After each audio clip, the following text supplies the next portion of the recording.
बाहेरून आलेले आणि मूळ पक्षातले हा भाजपातला संघर्ष दिवसेंदिवस वाढत चाललाय। या पार्श्वभूमीवर भाजपकडून नव्या कार्यकारिणीत कुणाला संधी मिळणार याबाबत उत्सुकता होती।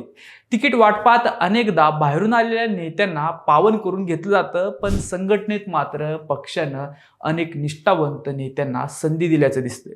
भाजपची कार्यकारिणी त्यामागची गणितं सगळं जाणून घेऊया आजच्या भागातून। नमस्कार, मी श्रीहरी आणि आपण बघताय बोलबिंदास। राज्यातील लोकसभा, विधानसभा, महानगरपालिका, जिल्हा परिषद, पंचायत समितीच्या निवडणुका पार पडल्यानंतर आता भाजपने पक्ष संघटनेत मोठे फेरबदल केले। त्यामागे 2029च्या निवडणुकांची योजना आहे। भाजप प्रदेश अध्यक्ष रवींद्र चव्हाण यांनी भाजपच्या नवीन प्रदेश कार्यकारिणीची अधिकृत घोषणा करताना नवीन निवडींमध्ये अनेक जुन्या चेहऱ्यांना बढती देण्यात आल्याचं दिसतं, तर काही नवीन चेहऱ्यांना संधी देण्यात आली। पण पक्ष संघटनेत मूळ भाजपवालेच कसे राहतील यावर त्यांनी भर दिलाय। आतापर्यंत मुख्य प्रवक्ते म्हणून जबाबदारी सांभाळणारे केशव उपाध्ये यांची आता प्रदेश उपाध्यक्ष म्हणून नियुक्ती करण्यात आली। उपाध्ये 26 वर्ष पक्षाचं काम करतायत। 8 वर्ष त्यांनी मुख्य प्रवक्ते पदाची जबाबदारी नेटानं सांभाळली। त्यांच्या मागून आलेल्या इतर पक्षातील कित्येकांना आमदारकी, खासदारकी मिळाली, पण उपाध्ये यांना केवळ 17 उचलाव्या लागत होत्या। अखेर त्यांच्याकडे उपाध्यक्ष पदाची जबाबदारी सोपवण्यात आली, तर त्यांच्या जागी नवनाथ बन यांची मुख्य प्रवक्ता म्हणून वर्णी लागली। बन एका वाहिनीमध्ये पत्रकार होते, त्यानंतर प्रवक्ते, नगरसेवक असा त्यांचा प्रवास राहिलाय। संघ समर्थक असलेल्या बन यांना मुख्य प्रवक्ते पद देऊन पुढची बढती देण्यात आली। 2029च्या विधानसभा निवडणुकीत त्यांना उतरवण्याचा पक्षाचा मानस असल्याचं बोललं जातं। भाजपने एकूण 12 जणांची उपाध्यक्ष म्हणून नियुक्ती केली। यात प्रामुख्याने माजी खासदार आणि आमदारांचा समावेश आहे।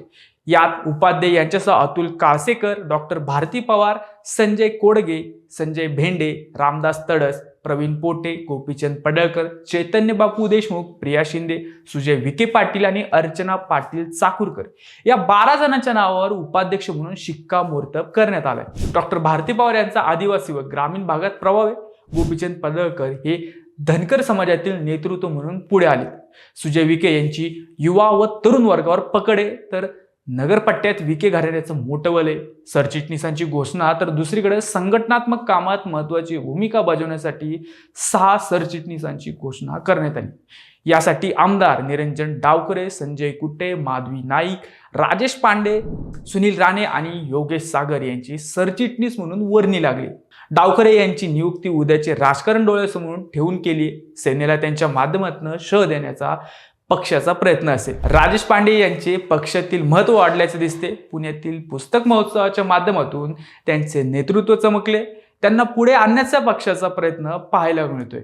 चाळीसगावचे आमदार मंगेश चव्हाण, जळगावच्या खासदार स्मिता वाघ यांच्या कन्या भैरवी वाघ तसेच रोहिणी नायडू यांची प्रदेश चिटणीस म्हणून निवड करण्यात आली।